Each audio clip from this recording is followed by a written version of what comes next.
안녕하세요. 한이재미 한국어 강사 김지혜입니다. 한이재미 한국어 강사 김영지입니다. 지혜 선생님은 어떻게 한국어 실무 교육을 듣게 됐어요? 네, 저 같은 경우에는 한국어 강사에 조금 관심은 있었는데 한국어 지도자를 먼저 취득을 했고요. 가르치는 데 있어서는 경험이 가장 중요하다는 생각이 들기도 했고 실무라는 그 단어가 꼭 한번 해보고 싶었습니다. 네, 그래서 한국어 실무 강사 교육에 신청을 하게 된 계기였습니다. 그렇군요. 정지 선생님 같은 경우에는 교원 자격증을 가지고 계시잖아요. 네. 근데 어떻게 실무 맞죠. 교육을 네. 신청을 하시게 되셨는지. 네. 저는 한 8년 전에 한국어 교원 자격증 2급을 땄어요. 꽤 그런데 오래 전이었네요. 네. 그런데 이걸 활용하지 않고 그냥 가지고만 있었는데 올해 2023년도에는 한국 강사에 도전을 한번 해보고 싶어서 알아보는 차에 한이재미를 알게 됐어요. 그래서 배정선 선생님의 실무 교육을 듣게 됐는데 교원 자격증은 있지만 어떻게 이거를 활용해서 한국어 수업을 해야 될지는 정말 막막하더라고요. 어떻게 이론적으로는 우리가 한국어 교원 수업을 통해서는 듣지만 이론과 가르치는 것은 정말 또 다른 문제이기 때문에 그죠? 처음에는 저도 역시 막막하였습니다. 네, 맞아요. 한국인이지만 한국어를 잘 쓰고 있지만 이걸 외국인들에게 어떻게 설명을 해야 될지 어떻게 알려줘야 될지 정말 막막하더라고요. 그래서 실무 교육을 듣게 됐는데 실무 교육을 듣기 전에 많은 고민을 했었어요. 정말 이걸 들으면 내가 한국어 선생님이 될 수 있을지 잘 할 수 있을지 고민을 많이 했었는데 배정선 선생님하고 많은 상담을 많이 했거든요. 그래서 쉽게 결정을 못하고 있는데 하루 전날 제가 결정을 하게 됐는데 그때 배정선 선생님께서 마지막 한 통의 문자가 오셨어요. 어떤 문자였나요? 네. 후회 안 하실 겁니다. 네. 그래서 그 문자가 저한테는 유레카처럼 와닿았어요. 그래서 바로 결정을 하고 실무 교육을 듣게 됐어요. 근데 정말로 하기 잘했다고 제가 생각을 하거든요. 어떤 점이 지금 가장 좋았다고 생각이 드시나요? 막연하게 생각했던 것들이 지금 제가 현장에서 바로 제가 할 수 있게 됐어요. 그래서 그냥 이론 걱정만 하는 게 아니라 배정선 선생님의 실무 교육을 들으면 어떻게 수업을 내가 해야 되는지, 현장에 나가면 어떤 일이 생기는지, 거기에 대한 대처법, 모든 수업에 시연과 피드백을 다 해주셨잖아요. 네. 그래서 그 피드백을 들으면 교육이 끝나면 바로 현장에 나가도 수업을 할 수가 있더라고요. 지금 지혜 선생님도 그렇고 저도 그렇고 현장에서 지금 수업을 바로 하고 있습니다. 저희가 수업을 언제 들었죠? 1월부터 들었어요. 맞아요. 1월부터 듣고 2월 말쯤에 끝났죠. 2달 수업으로 그게 가능할까라고 저도 생각했었는데 가능합니다. 배정선 선생님께서 그렇게 만들어 주십니다. 한이재미로 오세요. 오시면 됩니다. 우리 1차 시 때 수업 듣고 2차 시에 모의 시연 했던 거 기억나세요? 그렇죠. 몇 달 전에 정말. 일이지만 맞죠. 엉망이었습니다. 네, 맞습니다. 일단 그때 줌 수업으로 저희가 실무 교육을 들었는데 처음엔 저도 줌으로 가능할까? 정말 그냥 배정선 선생님과 직접 만나서 수업을 하고 싶다라는 생각을 했었어요. 맞아요. 저희도 오프라인에 굉장히 좀 최적화된 맞아요. 연령대다 보니까 온라인이 조금 생소하기도 했고 네네. 또 수업을 듣는 것도 생소하지만 이 줌으로 외국에 있는 학생들에게 수업을 할 수 있을까? 맞아요. 굉장히 조금 많이 떨렸었는데 이 맞습니다. 줌 수업을 진행하는 방식도 배정선 선생님께서 잘 가르쳐 주셔서 저희는 지금 원활하게 외국인들과 수업을 줌으로 진행하고 있습니다. 네, 맞아요. 처음엔 줌 다루는 법도 사실 좀 서툴러가지고 맞아요. 배정선 선생님께서 줌 수업까지 다 책임을 져 주십니다. 네, 맞습니다. 걱정하지 않으셔도 돼요. 현재 지금 외국인들 상대로 한국어 말하기 중급 수업을 진행하고 계십니다. 영지 선생님께서는 주로 내용은 어떤 내용들인가요? 중급 들으시는 분들은 주로 한국에 와서 일을 하시거나 대학원을 다니거나 일본에 현지에 계신 분도 수업을 들으시긴 해요. 근데 주로 관심을 가지고 자기가 좀 더 말을 하고 싶어 하시는 분들이 한국 생활에서 불편함 없이 한국말을 잘하고 싶어 하는 분들이 신청을 하는 것 같고, 토픽 4 정도 가지고 계시는 분, 하지만 한국어가 서툰 분들, 그런 분들이 말을 좀 잘하고 싶어요 라고 신청을 하시는 분들이 많아요. 그래서 저는 수업 시간에 지금 우리나라에서 사용하고 있는 실생활에서 정말 사용하고 있는 그런 말들을 가르쳐 주고 싶어서 한 번씩 신조라든지 최근 노래라든지 알려주고 있습니다. 그럼 그분들께서는 한국어를 이해하시는 데는 크게 어려움은 없으신 거죠? 그렇죠. 이해하시는 건 다 하세요. 하지만 어휘 사용이나 문법이 조금씩 틀리시죠. 하지만 이제 그런 것들을 잘하고 싶으셔서 수업을 들으시는 거예요. 그럼 지혜 선생님께서는 말하기 고급반을 진행하고 계시거든요. 네. 근데 고급반은 중급반이랑 조금 다르죠? 네. 고급반은 공부를 굉장히 열심히 하고 싶어 하시는 분들이 많으세요. 그래서 호기심도 많으시고 질문도 많으시고 그래서 수업 내용은 우리 한국에서 일어나고 있는 어떤 사건 또는 사고 뭐 이런 뉴스거리들을 가지고 내용을 풀어가고 있는데 그 속에서 또 한국의 어떤 전통이라든지 문화라든지 또는 어떤 역사 이런 부분들을 조금씩 이렇게 전달을 해드리고 있어요. 그러면 굉장히 관심 있어 하시고 또 웬만한 한국어는 다 알아들으시고 또 대화도 다 가능하세요. 그래서 이 한국어 강사를 하면서 저도 참 많이 놀랐던 것은 이렇게 한국어를 잘하는 외국인들이 이렇게 많단 말인가? 맞아요. 정말 놀랐어요.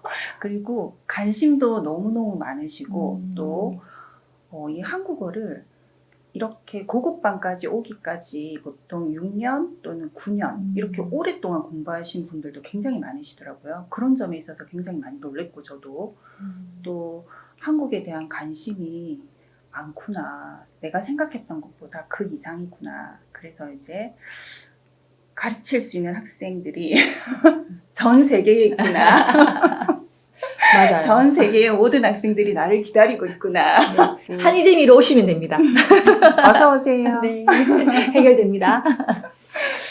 그리고 실무 교육에서 또 가장 기억에 남는 것이 있다면 어떤 것이 있을까요? 실무 교육에서 내용도 좋았지만 일단 전 그 수업 시간에 일어날 수 있는 돌발 상황에 대한 대처법? 외국 저희는 아직 사실 경험이 많이 없어서 외국인 친구들에게 가르쳤을 때 어떤 반응을 하는지 잘 모르는데 배정 선생님께서 그런 많은 경험을 가지고 계셔서 일어날 수 있는 돌발 상황, 저희가 생각지도 못한 질문들을 해주셨던 것들이 도움이 됐는데, 그 중에 제가 경험했던 게, 들었던 걸 경험했던 게 머리카락을 자르다, 베다와 자르다, 손을 베이다 라는 수업을 하는데 어떤 친구가 머리카락을 베다는 왜 안 돼요? 라는 질문을 했어요. 정말 배정 선생님께 듣지 않았다면 저 정말 엄청 당황했을 건데 이 질문이구나. 그래서 저희가 생각하지 않는 생각하지 못한 단어를 외국인들은 또 다르게 생각하고 받아들이더라고요. 그래서 그런 실무에 대한 많은 경험들을 배정선 선생님께서 알려주시고, 혹시 또 갑자기 오는 당스러운 질문들을 물어보면 바로바로 또 알려주시고 하셔서 정말 좋습니다. 맞아요. 저도 문법 파트 들어갔을 때 배정선 선생님께서 이 부분에서 이 문법을 가르칠 때쯤엔 아마 이런 질문이 나올 수 있습니다 라고 해주셨는데, 그런 부분들이 수업 시간에 바로 캐치가 되니까 저도 대비를 하고 들어갈 수 있어서 참 좋았던 것 같아요. 네, 맞아요. 그리고 자료도 부탁드리면 잘 주십니다. 자료 만들기 너무 힘들거든요. 근데 아낌없이 주십니다. 그리고 이 수업을 통해서 하나씩 본인이 업그레이드 된다라는 느낌도 받을 수 있어서 좀 좋았던 것 같아요. 저도. 맞아요. 2023년 지금 6월 달이죠. 반년 정도 지났는데 작년 12월의 모습과 지금 2023년 6월의 제 모습은 정말 다르거든요. 네, 한국어 강사라는 새로운 타이틀을 가지고 나가면 한국어 선생님. 외국인을 보게 되면 저분들에게 전에는 말을 어떻게 걸지란 두려움이 있었는데 지금은 자연스럽게 한국어로 말을 걸 수 있을 것 같아요. 네. 한국어에 자신이 생겼습니다. 실무 교육을 받으면 다 잘할 수 있을 것 같아요. 우리는 원어민이니까. 네. 한국어 강사를 통해서 평소에 만나지 못하던 국적의 사람들, 이렇게 다양한 사람을 만날 수 있다는 거는 정말 이 직업만이 가지는 큰 매력이라고 생각을 해요. 여러분들도 한번 느껴보셨으면 좋겠습니다. 네. 지혜 선생님은 한국어 교원 자격증이 없이 시작하셨지만 네. 지금은 또 교원 자격증을 따기 위해서 또 새로운 도전을 하고 계시고, 네, 없지만 또 잘하고 계시고. 네. 한국어 교원 과정이 한 1년 반 정도가 걸리고 있어요. 걸리기 때문에 그 과정을 다 따고 뭔가 또 다시 실무 교육을 받으시기에는 시간이 조금 더 많이 걸리실 거예요. 그래서 실무 교육을 먼저 받고 교원 수업을 들으시게 되면 그 내용이 또 좀 더 이해가 빠르게 되는 것 같아요. 맞아요. 저도 실무 교육을 받은 건 지금이고 교원 자격증을 딴 건 벌써 8년 전이지만 사실 어떻게 수업을 했는지 기억이 안 나요. 그래서 실무 교육을 먼저 받고 교원 자격증을 따셔도 오히려 그 방법이 더 좋은 것 같기도 해요. 네, 맞아요. 왜냐하면 실무 교육에서 들었던 어떤 국어적인 용어들, 이런 용어들은 저희가 일상에선 솔직히 듣지 않는 말들이란 말이에요. 그런데 한번 듣고 교원 수업을 들으니까 훨씬 이해가 더 잘 되었어요. 네. 왜냐하면 이 교원 수업 같은 경우에는 오프라인이 아니라 온라인으로 그냥 틀어주는 강의이기 때문에 솔직히 질문을 할 수가 없어요. 질문할 수가 없고 거기에 나오는 문법 용어라든지 이런 부분들에 대해서 이해하기가 조금 어려운 부분들도 많거든요. 그런데 일단 실무 교육을 통해서 먼저 습득을 하고 이해를 하고 그 온라인 수업을 들었을 때 진도가 좀 빨리 맞아요. 잘 나가지는 더 느낌이었어요. 활용도가 높을 것 같아요. 네, 그래서 저는 맞아요. 지혜쌤한테 여쭤보려고요. 그래서 교원 자격증이 없어도 네, 맞아요. 우선 시작하셔도 좋을 것 같아요.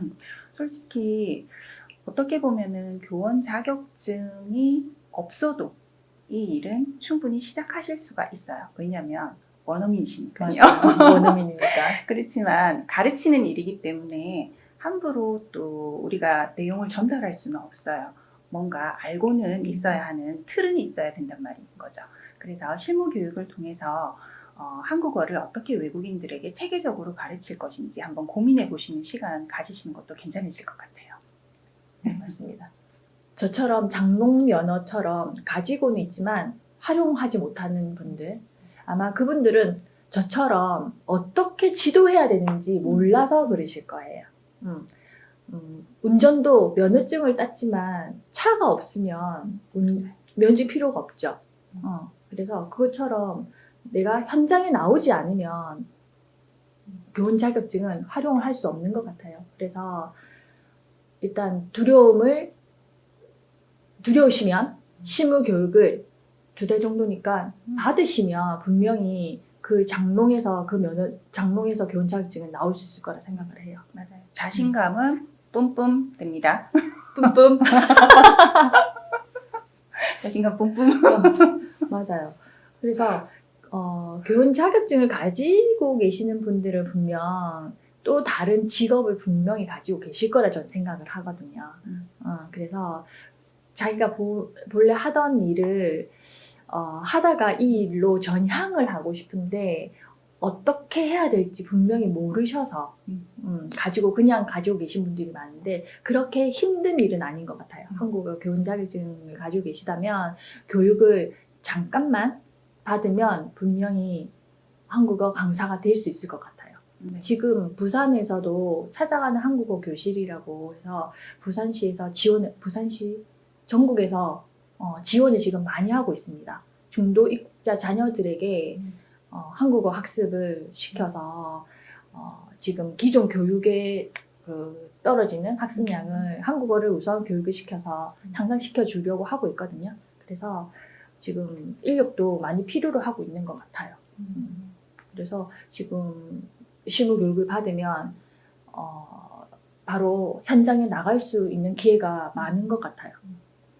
네, 교원 자격증을 가지고 계시는 분들은 이미 머릿속에 데이터가 저장되어 있으실 거예요. 그래서 실무 교육을 통해서 다시 한번 상기시키시고 자신감을 가졌으면 좋겠습니다. 네, 그리고 한국어 교원 자격증을 가지고 계시다는 거는 한국어 강사에 관심이 있다는 얘기거든요. 맞아요. 일단. 그래서 일단 관심이 있으신 분들은 금방 현장으로 나올 수 있을 것 같아요. 그래서 지금 한국어 강사가 부족하다고 하거든요, 정말. 그래서 지금 실무 교육을 들으시고 현장으로 나오시기 바랍니다. 한이재미에 올라타세요. 한이재미 배정선 선생님께서 또 발음이나 억양에 대한 교정도 봐주십니다. 네, 그래서 부산 사람이라고 주눅 들지 마시고. 맞아요. 저희 수업에 아나운서들이 받는 어떤 발음 교정 또는 억양 교정을 하는 맞아요. 프로그램이 또 들어가 있었어요. 수업을 해주십니다. 라라라라. 기억에 남는 수업이네요. 라라라라. 집에서 너무 많이 불렀더니 다들 뭐냐고. 걱정하지 마시고 네. 부산 선생님들 많이 오세요. 네네. 괜찮습니다. 원어민이니까. 우리 실무 교육 받았을 때 저희는 한국인이었지만 또 베트남 국적의 선생님도 계십니다.